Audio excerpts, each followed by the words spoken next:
Bom, pessoal, então vamos iniciar.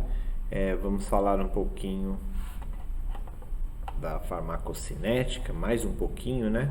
Continuando então o que nós falamos na aula anterior, nós temos as vias de administração e essas vias de administração devem ser levadas em consideração o tipo de droga que vai ser utilizada ou o tipo de ou a característica de cada uma dessas drogas. E é importante lembrar que, de forma geral, nós temos diferenças bem drásticas na curva de concentração ao longo do tempo. E isso se dá justamente por conta da característica da própria administração do medicamento. Então, nós temos várias vias de administração e dentre as principais nós temos aqui quatro que são bem comuns, né? A via oral sendo a mais comum das aplicações, e aí a gente tem intravenosa, intramuscular, subcutânea. E notem que a curva de concentração para cada uma dessas drogas é extremamente diferente. Quando você aplica um medicamento via endovenosa, você está aplicando direto na corrente sanguínea. Nesse tipo de via de administração, é importante ressaltar que a gente não tem absorção do medicamento. Por que não tem absorção? Porque esse medicamento já está na corrente sanguínea. Lembrando que a definição de absorção é a passagem de uma substância do local de aplicação até a corrente sanguínea. Então, se eu já insiro direto na corrente sanguínea, não teve o processo de absorção desse medicamento. Então, ele já está totalmente disponível para exercer seus efeitos na corrente, nos órgãos, por conta dessa concentração já está disponível na corrente sanguínea. Então, observem que eu tenho o pico máximo logo no momento da administração, e aí, ao longo do tempo, essa curva de concentração vai caindo rapidamente, né? E isso pode levar algumas horas para que seja totalmente excretado. E aí nós temos a via intramuscular, que nós temos aplicação direto na musculatura. Notem que eu tenho um processo aqui que demora até ele chegar ao pico dele, em relação, obviamente, ao intravenoso, porque o intravenoso já está totalmente disponível na circulação. Aqui o medicamento está no músculo e ele vai sendo distribuído para a corrente sanguínea. Então, portanto, essa concentração vai aumentando na corrente sanguínea. E aí, ao longo do tempo, o nosso corpo vai metabolizar e excretar essa droga e essa concentração vai caindo. Mesma coisa com as outras vias. Notem que a via oral, ela tem um tempo maior de liberação, um tempo maior de absorção e um tempo maior de curva em relação às outras. Então, o tempo que a droga oral leva para ser excretada totalmente, normalmente acaba sendo maior do que das vias de administração por injetáveis.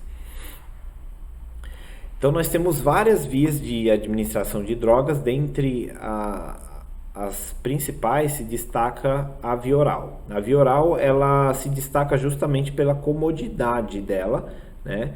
E a segurança desse tipo de aplicação de medicamentos, né? Então, o próprio paciente pode se auto-administrar a droga. Então, ele tendo o horário correto e a dosagem correta, ele mesmo vai lá, pega o comprimidinho dele, toma e tá tudo certo. Já as outras vias, normalmente se precisa de alguém ali para auxiliar na administração. Então, nós temos aí as vias oral, sublingual, retal, e cada uma tem a sua vantagem e desvantagem. Notem que a vantagem da via oral é essa comodidade e segurança, né? Porém, ela traz algumas desvantagens, que é, por exemplo, a irritação no caso da ingestão de alguns medicamentos. Você tem, por exemplo, medicamentos analgésicos que podem provocar irritação da mucosa gástrica, e isso pode até, em alguns casos, provocar sangramento da mucosa gástrica. E isso, para quem tem gastrite, para quem tem úlcera, é extremamente prejudicial. Então, é uma desvantagem que precisa ali ser observada na hora da administração do medicamento. Da mesma forma, a via sublingual tem as suas vantagens e desvantagens. Então você tem ali substâncias lipossolúveis que são muito absorvidas, rapidamente absorvidas ali abaixo da língua. E aí um outro fator muito importante é que não possui metabolismo de primeira passagem, que a gente vai falar já já.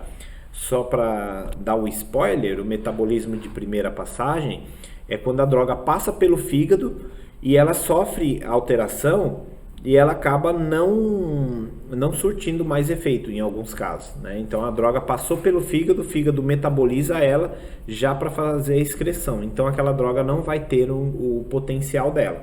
Então se eu uso a via sublingual, eu evito essa passagem do fígado e consequentemente a droga vai estar ali disponível, intacta para surtir o efeito no paciente. E aí uma grande desvantagem é que ela é imprópria para fármacos que são irritantes ou então que tenham sabores desagradáveis. Imagina você ficar com aquilo debaixo da língua por um tempo. Isso pode provocar irritação da região sublingual, enfim, uma série de fatores que devem ser observados também. E assim a via retal também tem a sua vantagem e desvantagem. A vantagem é a administração em pacientes inconscientes. Então, um exemplo, a pessoa está acamada, ela não consegue deglutir, então a via retal é uma opção para que seja aplicado um determinado medicamento sem que aquela pessoa engasgue ou corra algum risco. Já a desvantagem é a absorção, que é irregular e incompleta daquela região, além da irritação também da mucosa retal, dependendo do fármaco que for introduzido. Então aqui essa figura representa as vias de administração que a gente tem. Então nós temos aqui a via endovenosa, temos a transdérmica, temos a intramuscular, temos a via sublingual e oral e temos a via inalatória. Essas são as principais vias, né, que a gente tem. E notem que aqui nesse slide ele mostra a passagem, né, a absorção desse medicamento sublingual, por exemplo.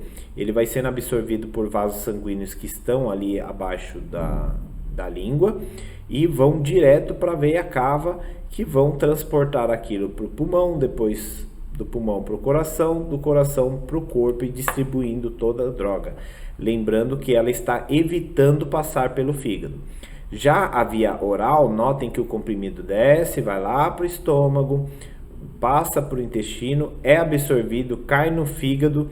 No fígado pode sofrer alterações e aí sim vai para o coração, do coração para o pulmão, do pulmão volta para o coração e do coração vai para o corpo. Então olha o trajeto que a droga tem que fazer para que ela tenha o efeito. Ela tem que ir para a circulação sistêmica, ela não pode ficar só aqui, né, dependendo da droga. Então eu tenho, por exemplo, estou com uma dor no joelho, então eu preciso tomar um medicamento que ele vai fazer todo esse trajeto até chegar no coração, do coração vai para o pulmão, do pulmão volta para o coração e assim do coração ele vai para o corpo, vai ser distribuído até chegar lá no joelho e encontrar receptores que vão servir como alvo para que haja diminuição daquela dor. Então tem todo uma preocupação do entendimento de por onde essa droga vai passar para que ela tenha o efeito. Observem que a via inalatória é uma das mais rápidas. Por quê? Porque eu introduzo o medicamento via inalatória, a pessoa vai inalar aquele medicamento, vai cair no pulmão, do pulmão para o coração, do coração vai direto para o corpo. Ele não fica dando voltas, né? E isso é extremamente importante da gente analisar conforme o tipo de medicamento que a gente vai introduzir no paciente e onde que a gente quer que surta aquele efeito. Então, por exemplo, você tem os medicamentos para asma. Se eu for tomar um medicamento via oral para asma, ele vai demorar um tempo para surtir efeito. Agora, se a pessoa está com crise, pode ser que não dê tempo. Então, é importante a via inalatória justamente para que haja direto no tecido-alvo. Então, ele vai direto, caindo direto no órgão que há necessidade de se trabalhar. Aqui nós temos a comparação de comprimidos e das soluções. Observem que nós temos aqui um pico na solução e esse pico, logo em seguida, nós temos uma queda brusca que vai culminar então na redução até a excreção total do medicamento pela circulação. Notem que o tempo de efeito de cada um deles é muito similar, tá? O que diferencia é o pico na concentração, mas eu não posso afirmar nesse gráfico aqui que a solução está sendo melhor que o comprimido. Para isso a gente tem que avaliar essa área sobre a curva e fazer um cálculo que nós chamamos de cálculo da área sobre a curva, um cálculo de integral, onde nós observamos aí a questão da biodisponibilidade. E isso sim, após a determinação da biodisponibilidade, eu posso comparar uma solução de um comprimido. Observem que nós temos algumas vantagens, né, da via oral. Primeiro, que ela é reversível, então se a pessoa tentou suicídio ou ingeriu o medicamento errado, eu tenho um tempo até que eu consiga reverter a situação. Então eu posso fazer lavagem gástrica, por exemplo, posso provocar, em determinadas drogas, eu posso provocar o vômito para que aquele medicamento seja eliminado. Ela possui fácil administração, é uma região bem vascularizada, ou seja, tem vasos sanguíneos por toda parte, e são várias formas farmacêuticas que a gente pode utilizar para a via oral, dentre elas comprimidos, soluções, xaropes, elixires e assim por diante. Aqui observem todo o trabalho que se tem até chegar na circulação sistêmica. Você ingere o comprimido, ele pode se dissolver diretamente e a droga ficar em solução, ou então ela vai se desintegrar formando grânulos e esses grânulos vão se dissolver, ou esses grânulos vão formar partículas menores, partículas finas que vão se dissolver e deixar a droga em solução. Uma vez que a droga está em solução, ela passa a ser permeável para os outros ambientes, então ela consegue ultrapassar essas membranas e chegar até a circulação sistêmica. Chegando na circulação sistêmica, ela vai conseguir agir no tecido-alvo. Então, nós temos alguns fatores que alteram, né, a absorção na via oral. Então, nós temos aí o tamanho da partícula influencia, então a partícula tem que ser pequena para que ela seja absorvida, senão ela vai ser eliminada pelas fezes. Ela tem que ter lipossolubilidade, então quanto maior for a lipossolubilidade do medicamento, mais rápida será a absorção, mais rápido ele vai para a corrente sanguínea. A motilidade, né, os movimentos peristálticos ali do intestino, do estômago, de toda essa região do trato gastrointestinal, ele vai influenciar na absorção, porque uma vez que ele está com uma motilidade alta, ele aumenta o fluxo e isso faz com que a droga saia de uma maneira mais rápida daquele órgão e vai ser excretada. Então, quando a gente pensa na questão da motilidade, vou dar um exemplo: se a pessoa tiver com vômito, o pouquíssimo tempo que ela teve de exposição ao medicamento, pode ser que ela não tenha absorvido nada. Então, quanto maior o tempo que a pessoa tiver contato desta região com a droga, maior vai ser a absorção do medicamento. Temos um outro fator que é possível irritação dessa mucosa, principalmente em pacientes que já têm sensibilidade ou já têm algum problema que possa ser agravado, né? Então é uma região bem sensível. Outro fator que pode influenciar, né, na absorção é a questão físico-química da droga. Então a questão da ionização que a gente falou, né, em relação ao pH do ambiente. Então drogas ácidas são mais absorvidas em meios ácidos e drogas básicas mais absorvidas em meio básico e assim por diante. E a questão também do efeito de primeira passagem. Então, quando você tem absorção desses medicamentos pelo trato gastrointestinal, um dos problemas que a gente enfrenta é o fígado. Aquele efeito de primeira passagem da droga, que ela passa pelo fígado e ela pode ser metabolizada, quebrada, e aí ela não vai mais surtir efeito. Um exemplo. Bom, por falar em efeito de primeira passagem, o que é esse efeito? O efeito de primeira passagem ocorre quando a droga é submetida a processos que impeçam ela de chegar na circulação sistema de forma intacta. Então, um exemplo, você ingeriu a droga via oral, essa droga vai para o estômago, vai para o intestino, do intestino ela vai sofrer absorção, e aí ela vai passar pelo primeiro órgão mais importante para metabolismo dela, que é o fígado. Esse fígado vai fazer com que as drogas, esses pontinhos vermelhos, notem aqui, eles vão ser transformadas, essas drogas serão transformadas lá dentro do fígado e poderão sofrer metabolismo e se tornar o que nós chamamos de metabólitos. Esses metabólitos, eles podem ser ativos, inativos ou tóxicos. Então, quando a droga passa pelo fígado, eu posso ou ativar a droga, ou inativar a droga, ou pior, torná-la tóxica.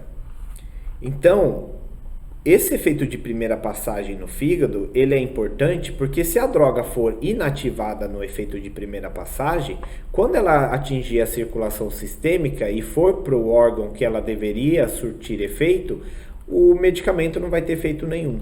E aí a pessoa pode culpar a marca do medicamento, pode culpar, mas não, às vezes foi o estado dela, o metabolismo estava acelerado e aí o fígado, obviamente, vai excretar mais rápido essas drogas, vai inativá-las de forma muito mais rápida, o que vai provocar inefetividade do medicamento.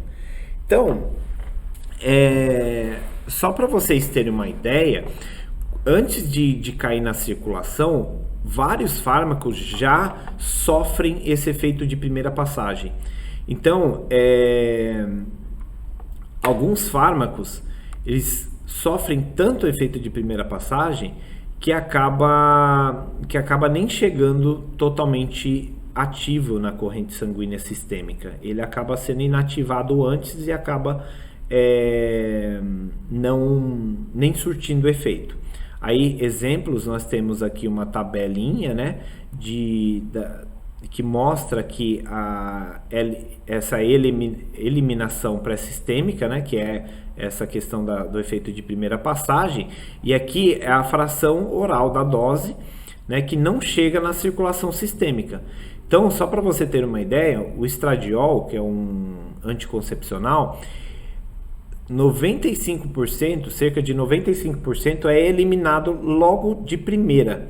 Então, ele vai ser absorvido quando cai no fígado vamos chutar aqui um número fictício, só para que vocês entendam melhor essa questão. Então, vamos imaginar aí que chegou 100 miligramas no fígado. Desses 100 miligramas, 95 vai ser totalmente quebrada. Não vai chegar na circulação sistema de forma intacta, ou seja, vai ser eliminado sem ter efeito. Então,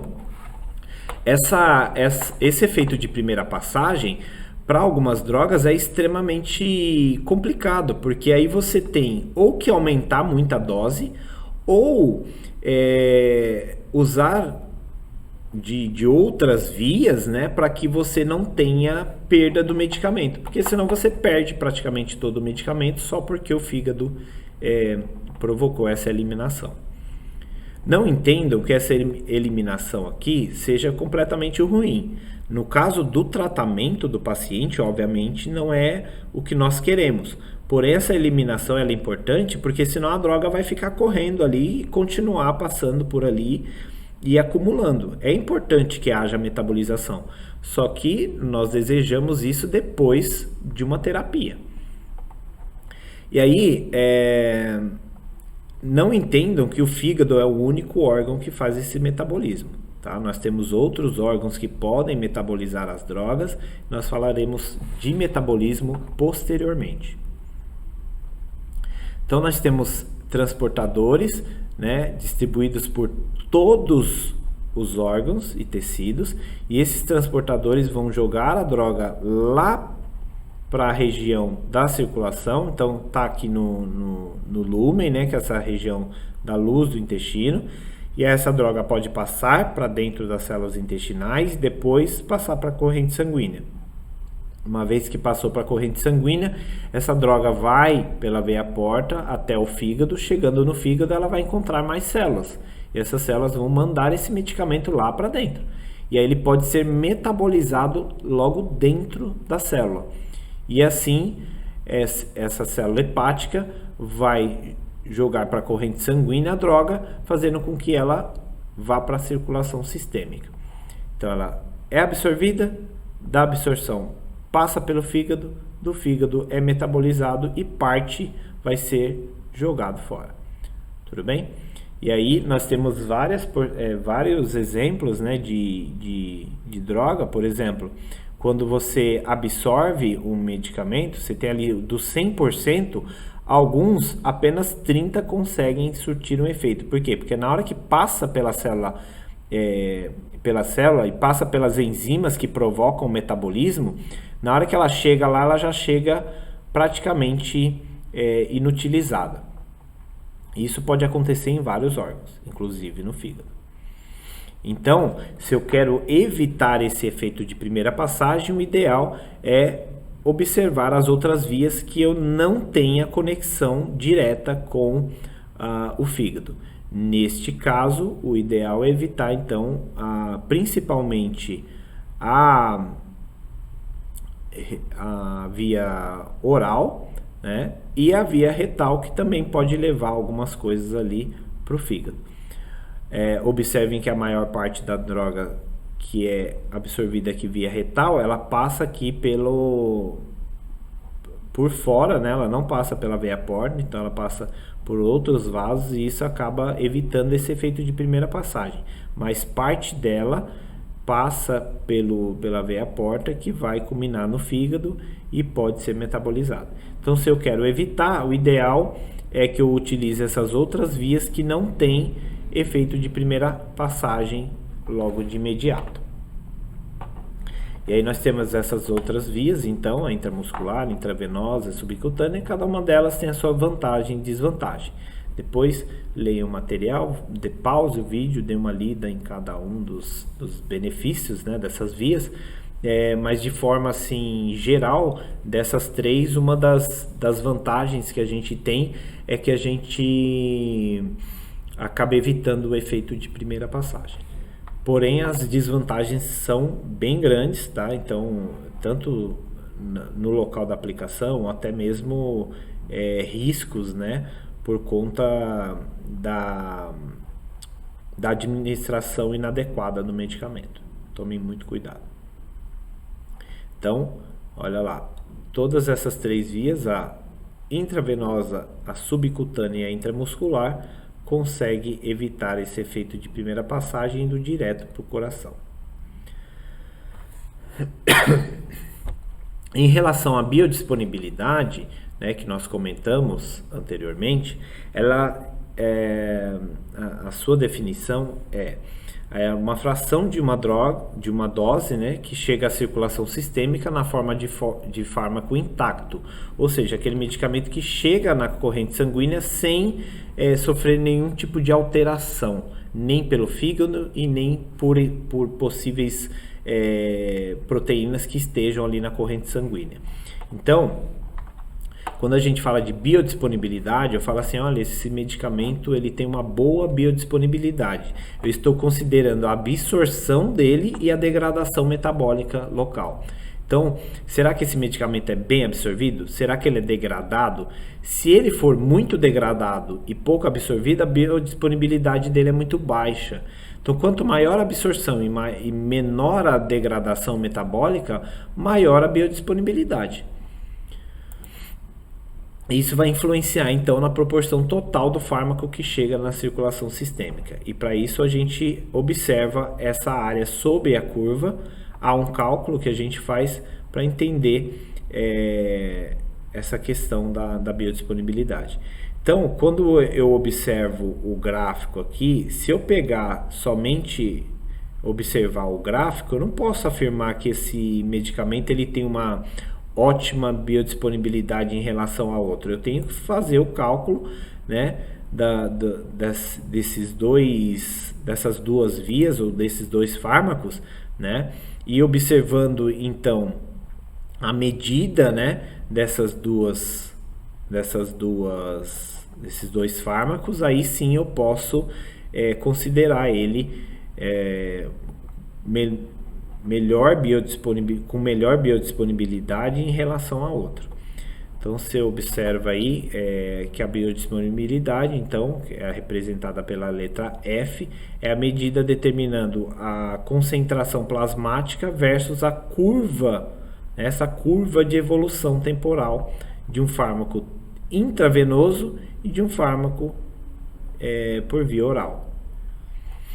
E aí nós temos a área sobre a curva de 1, então eu tenho que calcular toda essa área debaixo da curva, dividido pela área da curva do outro fármaco. Então, é o oral dividido pelo